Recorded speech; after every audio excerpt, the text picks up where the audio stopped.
Gujarat anti terrorist squad ने फरीदाबाद से एक संदिग्ध अब्दुल रहमान को धर दबोचा है। अब्दुल रहमान के जरिए पाकिस्तानी खुफिया एजेंसी आईएसआई अयोध्या राम मंदिर पर आतंकी हमला करने की साजिश रच रही थी। आईएसआई ने फैजाबाद में मटन शॉप चलाने वाले अब्दुल को इसके लिए तैयार भी कर लिया था।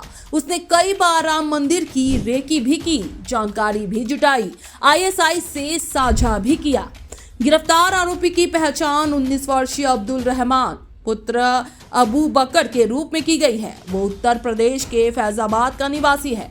उसे फरीदाबाद से गिरफ्तार किया गया। अब्दुल रहमान के पास से 2 हैंड ग्रेनेड बरामद किए गए, जिन्हें सुरक्षा एजेंसियों ने तुरंत निष्क्रिय कर दिया।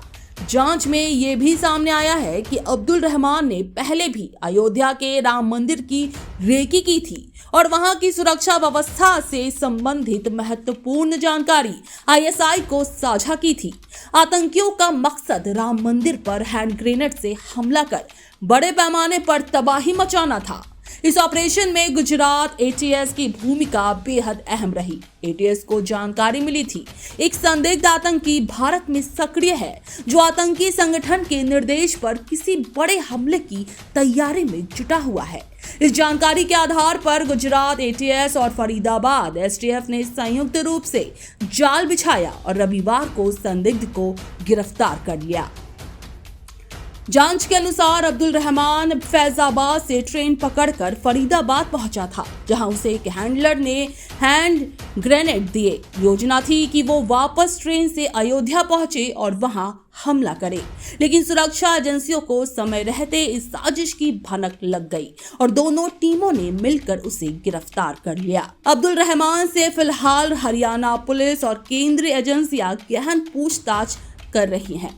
उसके मोबाइल और अन्य बरामद सामग्रियों की जांच की जा रही है, ताकि उसके बाकी नेटवर्क का पता लगाया जा सके। सुरक्षा एजेंसियां ये भी खंगाल रही है कि साजिश में और कौन-कौन लोग शामिल थे और क्या कोई स्थानीय मददगार भी इसमें शामिल था। ये तो खाली पटोरा है, नहीं कौन आवे कोई भी ना। तो पहले आपने अब्दुल रहमान को यहाँ कभी नहीं देखा था? ना। अच्छा, 2 हैंड ग्रेनेड भी उसके पास से मिले हैं पुलिस को। तो वो तो नहीं उसी पे होंगे और किसे क्या पता है। आप भी यहीं के रहने वाले हैं, पाली गांव के? हाँ जी, पाली गई है। आपने कभी अब्दुल रहमान को यहाँ कभी देखा? हमने बिल्कुल नहीं देखा जी। अरे बता रहे शंकर नाम, उसने नाम भी चेंज किया हुआ था, शंकर नाम रखा हुआ था, राम मंदिर को टारगेट करना चाहता था, आईएसआई के संपर्क में था। कुछ ऐसी जानकारी हमें भी नहीं पता, पर पुलिस वाले तो थे यहाँ पर। वो तो कई दिन से चक्कर काट रहे थे। कई दिन से चक्कर? हाँ, कई दिन से। तो पहले कभी आपने इस शख्स को यहाँ पर कभी देखा था? बिल्कुल नहीं था। यहाँ पर तो पहले बहस रहती थी एक, और तो वो चला गया छोड़ के। गाँव का ही है ये, जिसका जमीन है यहाँ पर, वो चला गया। यहाँ पर कोई रहता ही नहीं है, तार लगे पड़े थे। सुरक्षा एजेंसियों के सूत्रों के अनुसार अब्दुल रहमान आईएसआई के आईएसकेपी मॉड्यूल से जुड़ा हुआ था। माना जा रहा है कि इस मॉड्यूल में अब्दुल के अलावा और लोग भी शामिल हो सकते हैं, जिनकी तलाश की जा रही है। इस बात की भी आशंका जताई जा रही है कि अब्दुल के पास से बरामद हैंड ग्रेनेड पर कोई कंपनी या देश का मार्का नहीं था, जिससे संकेत मिलते हैं कि ये हथियार स्मगलिंग के जरिए अब्दुल तक पहुंचाया गया था। इस गिरफ्तारी के बाद अयोध्या समेत देश भर के संवेदनशील धार्मिक स्थलों की सुरक्षा और अधिक कड़ी कर दी गई है। सुरक्षा एजेंसियों ने ये भी साफ किया है कि आतंकियों के मंसूबों को किसी भी कीमत पर सफल नहीं होने दिया जाएगा और इस पूरे नेटवर्क का जल्द ही भंडाफोड़ किया जाएगा। Bureau report super news 24।